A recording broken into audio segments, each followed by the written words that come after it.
Welcome to the Helping Writers Become Authors podcast. I'm KM Weiland, and I am here to take you deep with story theory, writing techniques, and the incredible wisdom of story. I believe story is the greatest power on this earth, and that as writers, we carry the torch of wielding that power with responsibility, passion, and skill. There's no such thing as just a story. Today, it is my honor and my purpose to help you write your best story, astound the world, and maybe change your life. Hello, and welcome to Everything You Need to Know About Backstory. I'm Cam Weiland, and you are listening to the Helping Writers Become Authors podcast. Or you may be watching it because this is also a video post. So if you'd rather watch, you can find that on YouTube. If you are watching and you'd rather listen, you can find the podcast version on my podcast, Helping Writers Become Authors, on all of the major podcast platforms. And if you'd rather read, you can find a full transcript of this episode on my website at helpingwritersbecomeauthors.com. If you're on YouTube, I will leave links to that down below. Okay, so backstory. Today, this video is in answer to a question from SW, who asked, I'm interested in how you figure out how to chunk backstory and sprinkle it through the story. So this is always a pertinent question because wherever you have a story, obviously you have backstory. And backstory, simply put, is just whatever comes before the main story. Generally speaking, it would be the history of the characters or maybe the world. It could be just whatever's happened in the protagonist's life up to that point, or it could be multi-generational, going into very in-depth world building and such in different types of stories, whether it's fantasy or historical or something like that.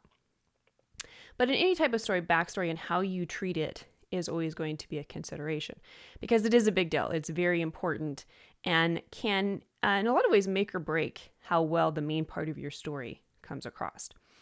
So functionally, what is backstory and what is the point of it within story? Functionally, backstory exists primarily to create context for the main story by indicating that there is something that happened before the main events of the story. We immediately get this sense of verisimilitude, right? It's like the iceberg with 7/8 under the water where there's more than meets the eye. And even in stories where that isn't conveyed or that isn't shared with readers explicitly or otherwise, it still gives us this sense of a world that's bigger than just whatever's being conveyed on the page. And that can go a long ways toward just creating a sense of depth and nuance and intricacy within your story that can be really important for pulling readers in. Now, more pertinently, and in a lot of stories, the backstory will actually be very important to the main story and will need to be brought out and shared in some way that's more than just incidental. And this is usually the case in stories in which we want to get clear on what is motivating the characters in the main part of the story. So aside from just bringing in color and dimension, the primary purpose of backstory and why it's important is because it allows us to create a sense of depth and cause and effect to a character's motivation within the main part of the plot.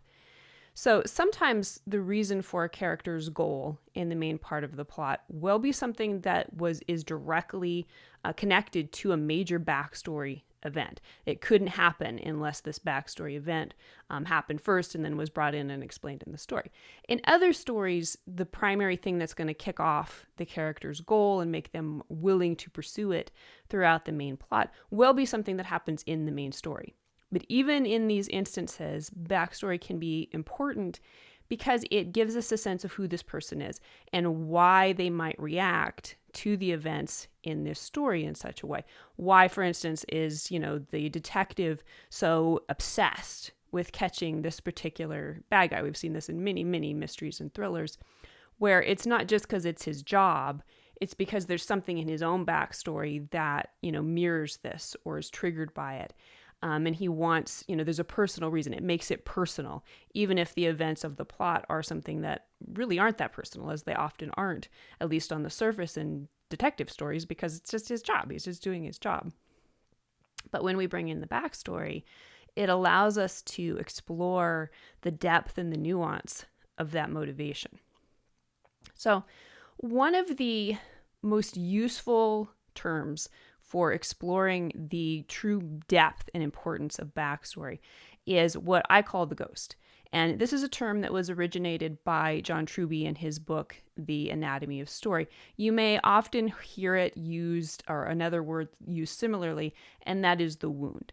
And this is something that has happened in the character's past that is deeply influential to the choices that are made in the main part of the story. So the idea of the ghost, right, is that it's something that haunts the character.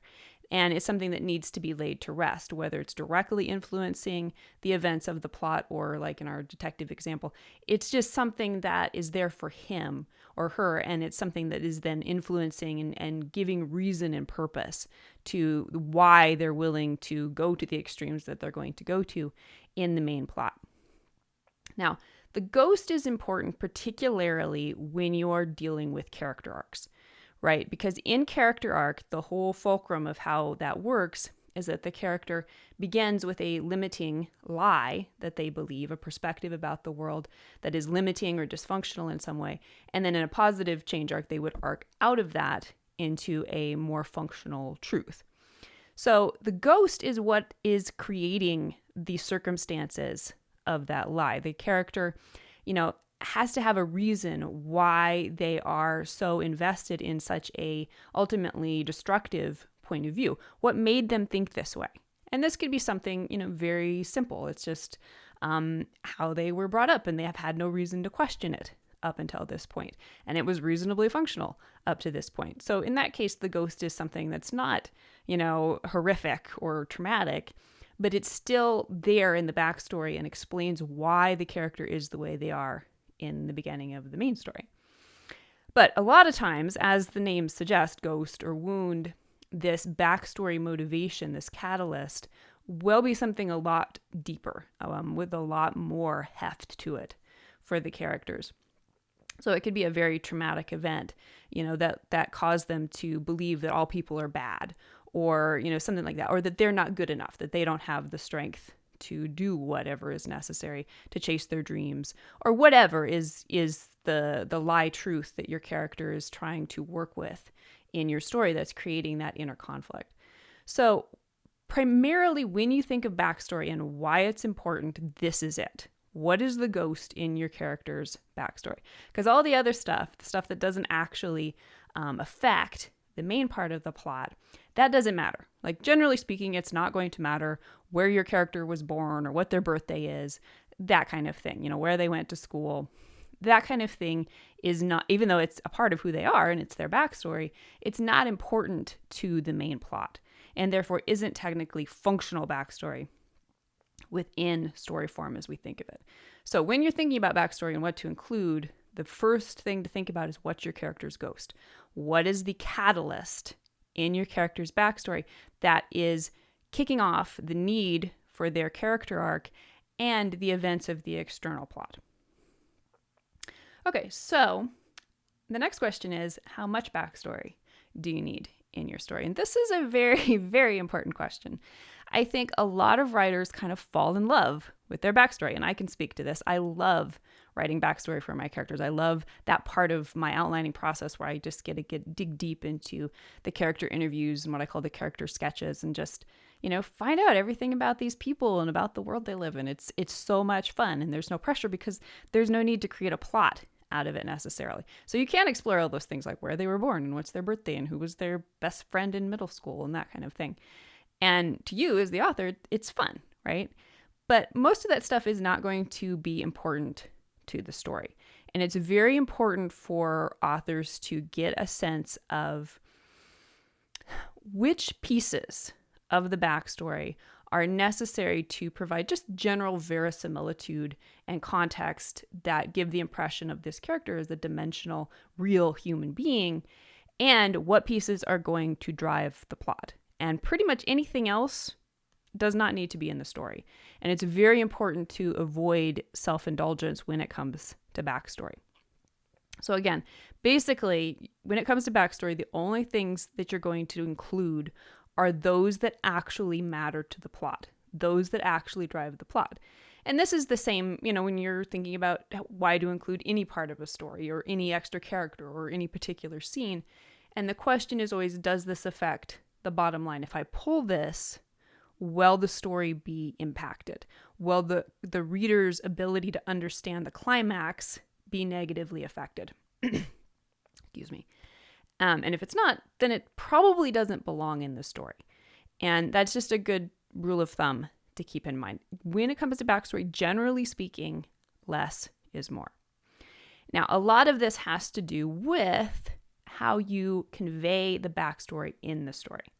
And there are several different techniques that you can use for this. Last year, I did a 3-part series on my site at Helping Writers Become Authors about backstory techniques. And if you're on YouTube, I will link to that down below. And the main one, and this is the one that you're going to want to use in pretty much any story, even if you do choose to use some of the other techniques. But it is the most effective, the most invisible, and therefore the most useful of all backstory techniques. And that is the backstory drip. And basically what this is you're just taking little bits and pieces of your backstory and slowly dripping it in to the main narrative as it becomes necessary or important for readers to be able to understand what's going on. And this is really valuable because it doesn't interrupt the main story. It allows you to create this seamless narrative of the main part of the story without, boring readers with information dumps or with backstory that isn't pertinent. It's very seamless. And usually how it's introduced into the prose is, a sentence here or a paragraph there. It's possible to do it in dialogue between characters, but it's important that it's not an as you know, Bob conversation in which two characters are sharing information that they both already know. It needs to be a conversation that's important to the plot, important to the relationship between the characters and how that's developing, and that actually moves and changes the plot as you go. You can think of backstory generally as clues, right? It's something that you're putting into the story because the readers at the very least need to know about it, but probably the characters do as well. So it's part of the discovery, and every little piece of the backstory that's either discovered or that the character is able to see in a new light, that becomes a clue that changes the trajectory of their character arc and of whatever they're doing in the plot. And we can see this in stories where the backstory is actually very important to the main story. It's not just, there in the background, but like learning about it or recontextualizing it is really important to how the character moves through the main plot toward their plot goal. Investigation stories are the most obvious example of this. For example, the movie State of Play with Russell Crowe and Ben Affleck is a good example in that you have the main plot where there's this murder investigation that the journalist is doing and the politicians that are kind of involved in it in Washington, D.C.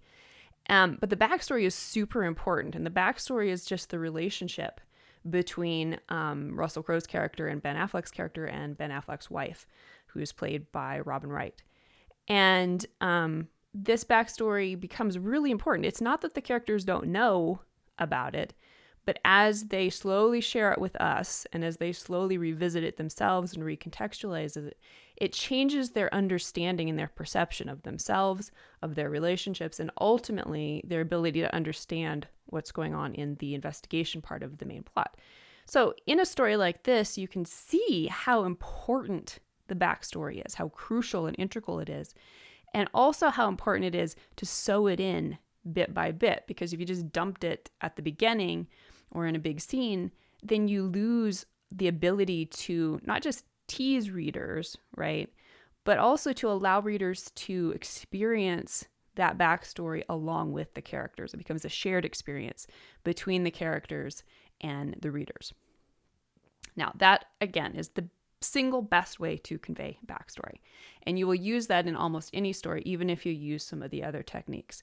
So some of these other techniques I'm going to mention are equally valid and can be extremely helpful and useful, but they are a little bit gimmicky. So you have to be careful because they're more in the reader's face. And it can be more difficult to make sure that they have to be really interested in the backstory to get these to work because it requires more of an investment. And the first of these techniques is prologues. And a prologue is basically an extra chapter at the beginning of the story that kind of features some extraneous information. Prologues in general are very tricky. So as, essentially your first chapter, the prologue's your hook. This is what has to pull readers in to the story. But because it's not actually the first part of the structural narrative, it's set apart, and it can seem, if you don't do a good enough job of just really hooking readers in, it can seem too separate from what follows and not a good hook. It's not something that pulls them in. And too often, particularly in years past, writers have been pretty guilty of using this as a place to just info dump the backstory. Here's what happened. Here's the entire life story or the entire world history of the world I've built or whatever. And that's, generally speaking, not a good hook. So I recommend, if you're going to use a prologue for your backstory, you want to think of it as a tease. Again, it's a part of the drip, right? But it's the first drip, and you can do a bigger chunk. But still, it needs to be something that really hooks readers. And it's not so much explaining what's going on as getting them to want to know more. Like, oh my gosh, this thing happened in the backstory in their character's past, and I want to know why. And I want to know what happens next. Like, how does someone respond to that? And then you can pull into the main story, and they're invested. They have a reason to want to know based on the backstory that you've shared in the prologue. Similar to this is flashbacks, which are also a dramatized scene of the backstory, but these are interspersed throughout the main part of the narrative. And you might have one, and they can be as short as a few paragraphs, or they can be as long as a couple chapters. And the great thing about flashbacks, and the reason why you might want to use them, is because, right, it's showing instead of telling, and it allows readers to be right there and to viscerally experience whatever it is that happened in the character's backstory without needing to be told about it. The downside of this is that it's going to chop up your narrative, right? It's going to break up the flow of the main narrative so that you can pull back and go back in time and share something. And particularly if readers aren't as interested in it as you want them to be, that's going to be a problematic. So actually, they might end up skipping it or skimming it, or just giving up on the story because, oops, this isn't what I wanted to be reading about. And at the very best, it can create just a disjointed feeling to the narrative. So you have to be careful in how you use that and how often you put in flashbacks and how long they are. Now, the trick here, and this is true as well with alternate timelines. So in last month's video, we talked about multiple plot lines, and of which alternating timelines can be one of those. And that's basically where you're expanding upon the flashback idea, but you're telling the entire backstory as a second story in which you're just alternating the chapters throughout the entire book. And this obviously would only be appropriate in stories where the backstory is huge, is equally dramatic and interesting as the main story, and is extremely pertinent to the main timeline. But in stories like this, and really in any kind of story where you are alternating between POVs, between plot lines, between timelines, I used to say you have to make sure that each one is just as interesting to the reader as the other one, because otherwise they're just going to want to skip and get back to it. But what does that mean? What does it mean that you have to make each one as interesting as the other? Because a lot of times writers will say, well, the backstory is really exciting. Like, all this incredibly dramatic stuff happens. There's battles. It's so exciting. Readers will love it. And that's not necessarily true, because what happens as far as the action in your backstory isn't what makes it interesting. What makes it interesting to readers is emotional urgency. They need a reason to care about what's happening in this, and to care to the point that they're willing to read all the details, to spend a lot of time in these chapters or in these flashback scenes, when instead of just wanting to get back to the main part of the timeline and continue with that, because they are invested in that. They do care about that part of it, right? So the key, if you're going to do lengthy flashbacks, or if you're going to do alternating timelines, is that you want to make sure there's emotional urgency. Readers have to really want to know what happens in this part of the story enough that they are willing to experience it, that it's just as important to them as whatever's happening in the main part of the story. So when it's done well, that can be fantastic. When it's not done well, it can really just kind of slow down your story and cause problems. So it's something to use with caution, to study how it's done in stories that kept your attention and that you really enjoyed, so that you can understand the difference between, dumping backstory or sharing backstory that isn't as interesting as the main story versus something that is really integral and interesting and is driving the emotional momentum of your story.